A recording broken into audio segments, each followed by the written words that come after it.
Shalom Bapak Saudara yang dikasihi Tuhan. Bersyukur hari ini kembali kita belajar dari surat Timotius dan hari ini kita belajar dari 2 Timotius pasal 2 ayat yang ke-22. Saya akan bacakan untuk Bapak Saudara semuanya.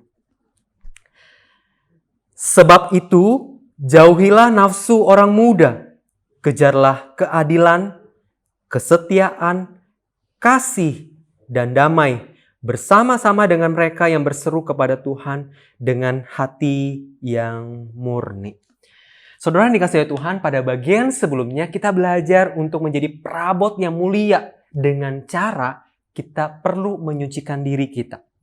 Bagaimana cara menyucikan diri? Saudara, Rasul Paulus memberitahukan ada 5 hal yang perlu kita kerjakan dan lakukan dalam kehidupan kita ini. Dan hari ini kita belajar yang keempat, saudara, yaitu kejarlah kasih. Apa itu kasih, saudara? Saudara, kata kasih di sini menggunakan kata agape. Agape adalah bentuk kasih yang paling tinggi. Karena kasih ini tidak berfokus kepada diri sendiri, tapi berfokus kepada pribadi yang dikasihi. Dengan kesadaran dan kehendak. Bukan karena ada perasaan atau dorongan emosi, tapi dengan sadar mengetahui dan kemudian berkehendak, berkeinginan untuk mengasihi pribadi tersebut. Saudara, hal ini sebenarnya kita sudah bisa lihat, saudara, dari apa yang Tuhan Yesus kerjakan dan lakukan, saudara. Yohanes 3:16 memberitahukan, saudara, karena begitu besar kasih Allah. Saudara, kata kasih di situ memakai kata agape, saudara.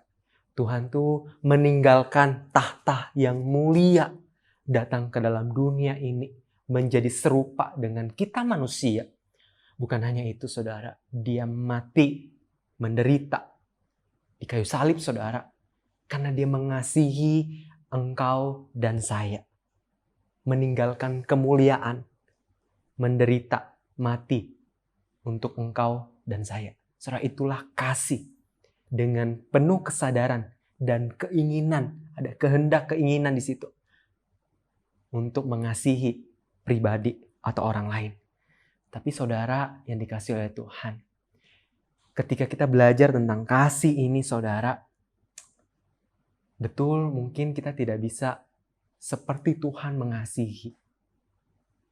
Betul mungkin kita tidak bisa sempurna seperti Tuhan, saudara.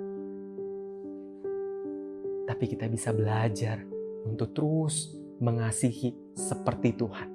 Karena ada Roh Kudus yang akan menolong kita supaya kita bisa mengasihi orang lain.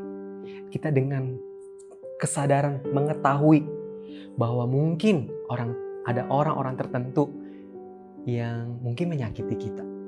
Tapi ketika kita belajar hari ini, saudara, kita perlu mengejar kasih, lakukan sekarang kasih itu.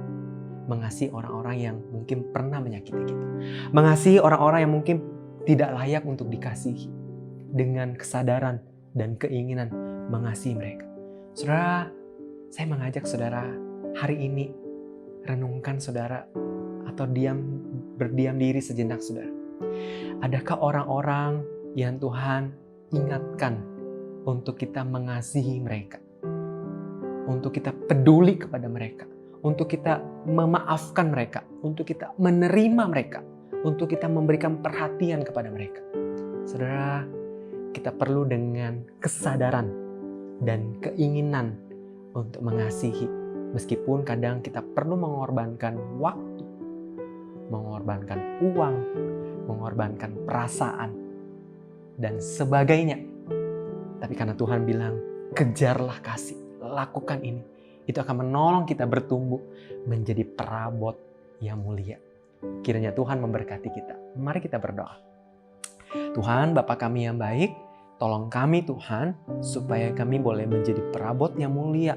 Dengan kami boleh melakukan hal yang keempat ini, yaitu mengasihi. Dengan sadar dan keinginan mengasihi. Meskipun mungkin kami pernah disakiti, kami pernah dilukai. Tapi karena Tuhan mengajarkan kami mau mengasihi karena ada pertolongan Roh Kudus yang akan memampukan kami untuk kami boleh mengasihi, menerima, mengampuni, memperhatikan, dan menolong orang lain. Tuhan, berkati kami hari ini di dalam keluarga kami, di dalam pekerjaan, di dalam studi, atau apapun yang kami akan kerjakan hari ini. Jaga lindungi kami dengan berkat pemeliharaan daripada Tuhan. Hanya di dalam nama Tuhan Yesus kami berdoa. Amin.